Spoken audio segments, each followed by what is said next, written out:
physicist and the author of the #1 best-selling astrophysics for People in a Hurry, among other books.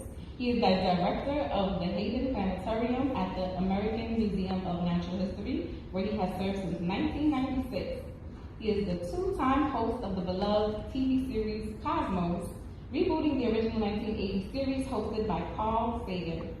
Dr. Tyson is also the host and co-founder of the Emmy-nominated popular podcast Star Talk and its spin-off Star Talk Sports Edition, which combines science, humor, and pop culture. He is a recipient of 21 honorary doctorates, the Public Welfare Medal from the National Academics of Sciences, and the Distinguished Public Service Medal from NASA. Asteroid. Tyson is named in his honor. And now I would like to introduce welcome Dr. deGrasse Tyson.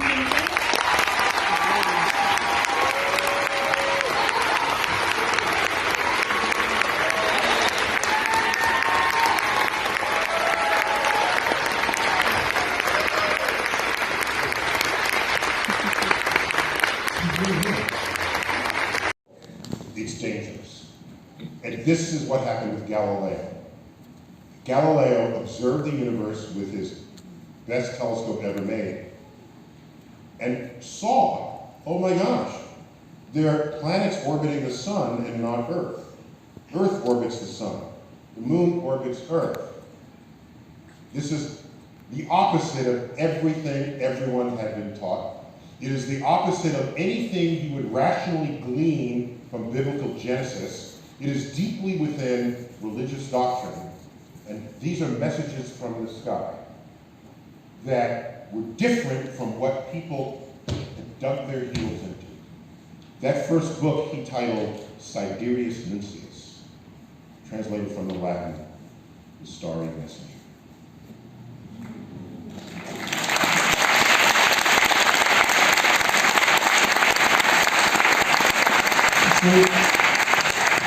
Neil has condensed a lifetime of wisdom informed by science into 200 pages, and most of you have a copy now. If not, you can buy one outside. It's a great book, Neil. I really did learn some things that you didn't say right now that will change the way I think about many things, including cannibalism. Okay. Last quick question. Summarizing it even further into a statement, how do you see humanity in your most optimistic view? Because this is an optimistic book. I will quote Horace Mann, educator from early 1800s. We know the name because there's some schools named after him. He was an educator, president of the university. In one of his final speeches before he retired, he's addressing the graduating class. He says, "I beseech you to treasure up in your hearts these my parting words. Be ashamed to die until you have scored some victory for humanity."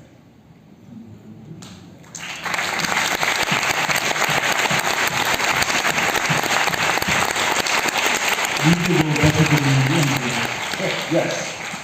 Can we go to questions? I would love to hear what I would. We have all the, and of course, you as a writer, if you care about your writing, you want to make sure the language is compelling, interesting.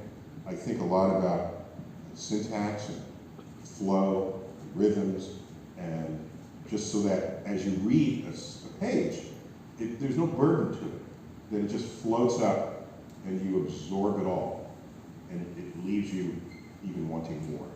And that's the goal, I think, of good writing. You try to accomplish that. Otherwise, it's just a wiki page, right? It's not just information. You want to celebrate what's on the page. I had the privilege of one day, 10 years ago, sitting next to the writer E.L. Doctorow, and I asked him if a quote that I had seen attributed to him was really his. And he says, yes. I said, could you write it down, please? And so I had it before he died. He actually, of course, he didn't do this after he died, so I don't want to say it. Yes, before he died, he wrote this down for me. So it's, good writing is not the description that it is raining outside. it is the account of what it feels like to be rained upon. And that engages you, your spirit energy, into what unfolds. So that's a whole other effort beyond just the birthing of the book. That's the polish, the spit and polish that goes on after. This is a topic as fascinating as anything in the book. You know, how we communicate these secret hidden worlds inside us to other people through this very low information rate of language, art. It's the great project almost of humankind to connect these worlds. Yeah, I mean, I think I'm reminded, was it Plato? Someone who said that writing would mean the end of memory. And writing prevents you from actually having the conversation you might need. And so he was saying about writing what we're saying about the internet, and so I'm not here to stop that, but we should navigate it so that its value is not lost in the face of whatever else people are doing. And so just if anybody writers here, I care deeply about writing. In fact, if I had another life, if I had another universe in which I live, because I'm too embedded in this one. If get another universe and find me in that universe, if I had another universe, I would be a songwriter for Broadway musicals. Yeah, I know it sounds really corny, but the idea that two people fall in love, and I used to think this was just stupid as a kid, but then as an adult, I came to embrace it. Two people fall in love, and they can't any longer just speak of their love, they're compelled to sing. That's a little weird, right? That doesn't happen in the street. And so, but then I thought singing elevates the emotion. Beyond just what a word conveys, it's the poetry of communication, the singing. And so that's what. It's not too late. I'm just saying. But also, quantum mechanics tells us that universe does indeed exist. Yeah, the multiverse. Yeah. But let's get a little into the book here. Sure, go for it. That's sort of why we're here. It doesn't have to be. But and just to be clear, I think Matt is reading notes, because the book is not printed this way. It's not printed sideways. I love this book so much. I took copious notes. Okay, so now you read notes folded into the book sideways. Okay. Be clear.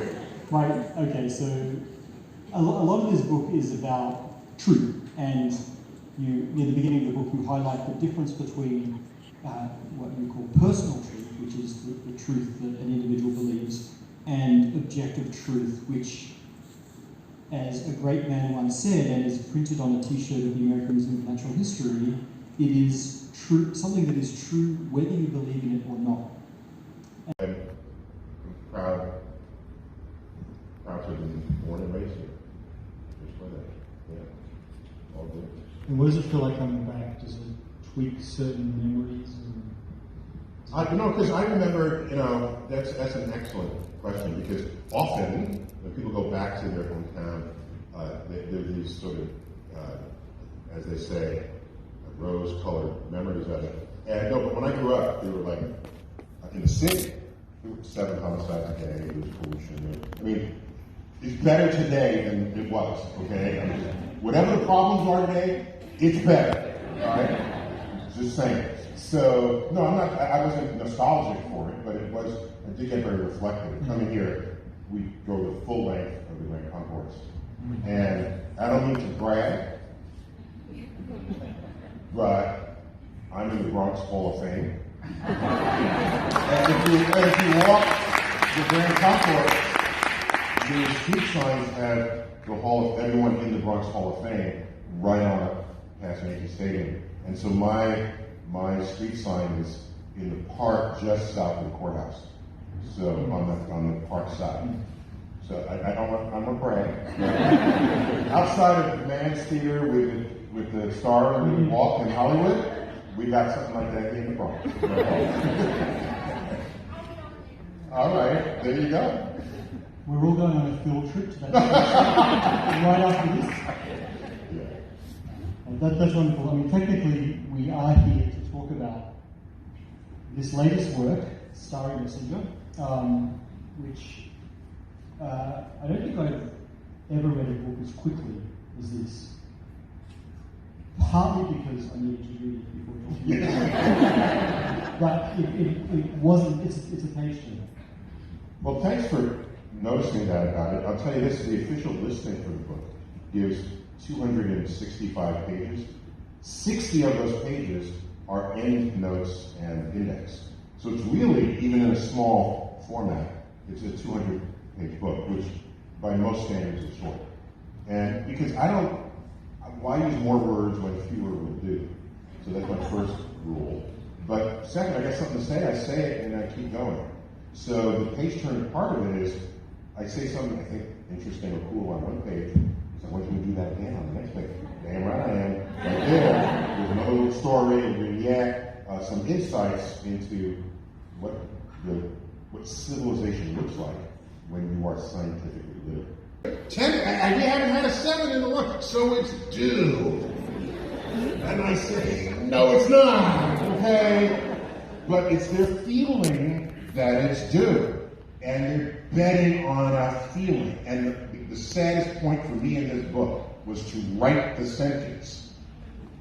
Entire industries exist to exploit that failure of the human mind, and they're called casinos. I was sad when I wrote that sentence because of how true it is. And the lottery, another one. Okay? Well, I can slip this one in there. So, the people who claim they can see the future, like, fortune tellers and things. So, here's a headline you have never seen. Fortune teller wins the lottery again. You've never seen that headline. Okay? Wait, what does that mean? So the probability is we don't know how to handle. And often, in some cases, the emotions participate in the probabilities. Here's one that we will confront. Okay? By the way, almost everything that's coming out of my mouth is in the book. So you could just leave now. Okay? I'm going to tease out a little more. Okay. This will happen. We are on the cusp of the roads being dominated by self-driving cars. A self-driving car knows where all the other cars are because they're talking to each other. It can drive 100 miles an hour with 10 feet separated between each car because it has way better reflexes than you do. And the car in front of it is not a drunk driver who's also trying to text. It is a self-driving car controlled by a computer. So you can pack more cars on the road. You'll get to where you're going faster, safer. You know how many people die every day on the road at all ages? 100 Americans die every day from car accidents, either in the car or from having been hit by a car. 100 a day. And we're just casually accepting this. Do you know during the Vietnam War, in the bloodiest year of that war, 1968, we were losing 100 servicemen a week. So where's our statistics? Where's our understanding of statistics and the outrage over losing 100 people a day? Where is that? I don't know. So our emotions, our geopolitics, our attitudes influence how you apportion your effort to solve a problem or whether you just accept it. So watch what will happen. We introduce self-driving cars. We drop from 100 a day to 1 a day. So let's say we lose 400 people a year instead of 35,000, okay? 100 people in a year, 400 people in a year.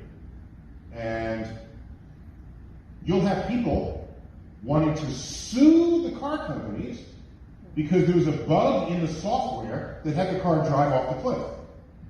Okay? I don't have a problem with wanting to sue the company. But no one is interviewing the 34,600 living people who did not die that night. They're not news stories. Any longer just speak of their love, they're compelled to sing. That's a little weird, right? That doesn't happen in the street. And so, but then I thought singing elevates the emotion. Beyond just what a word conveys, it's the poetry of communication, is singing. And so that's what. It's not too late. But also, quantum mechanics tells us that universe does indeed exist. Yeah, the multiverse. Yeah. But let's get a little into the book. Sure, go for it. That's sort of why we're here. It doesn't have to be. But And just to be clear, I think Matt is reading notes, because the book is not printed this way. It's not printed sideways. I love this book so much. I took copious notes. Okay, so now you can read Extensive notes copious notes. folded into the book sideways. Okay. Clear. Right, okay, so a lot of this book is about truth.